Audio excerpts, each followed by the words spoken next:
I start with pencil drawing, and I throw a lot at it. I just all the ideas, things that inspire me, things that I hear on the news, things that I see and I feel, and there's a lot going on in the drawings. And then initially, and then I take out an eraser, and a new process starts. And essentially, in my work, when you look at it, it's very minimal. I really strive for kind of a communicating as much as I can with very little.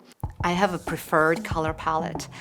Reds and grays and greens, they all sort of enter into the drawing, and they bring it alive. Some of my female figures they're red.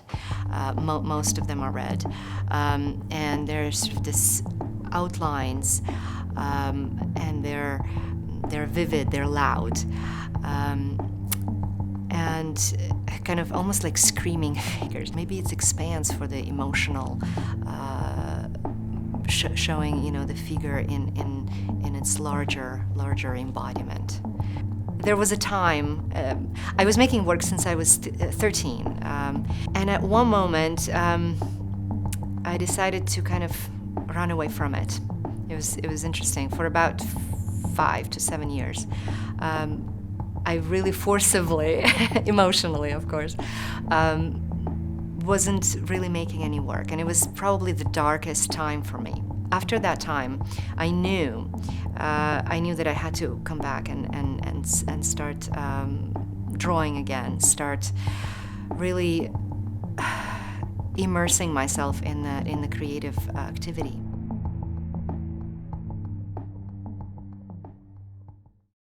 I came from Soviet Union, and I immigrated when I was 16. And it's interesting, throughout the whole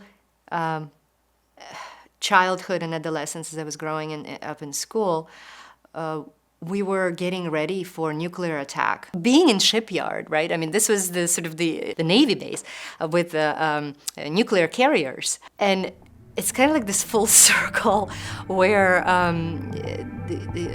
this sort of historical past. I watched the film about the people, the enthusiasts who started this, and how they were plumbing the buildings, the very first barracks, that they thought that they could move in, and the artists can really make, be in any space. As long as there is, a little bit of a roof over our heads, we can make work. Now, it's become this flourishing, wonderful artist community. It's important to keep in mind the organic growth, keeping the art community, allowing for that sort of creative spirit to stay, to be here, to inform the growth. Probably for the first time in all of my sort of studio experiences, I feel fully relaxed. When I come here, I can just give myself to the work.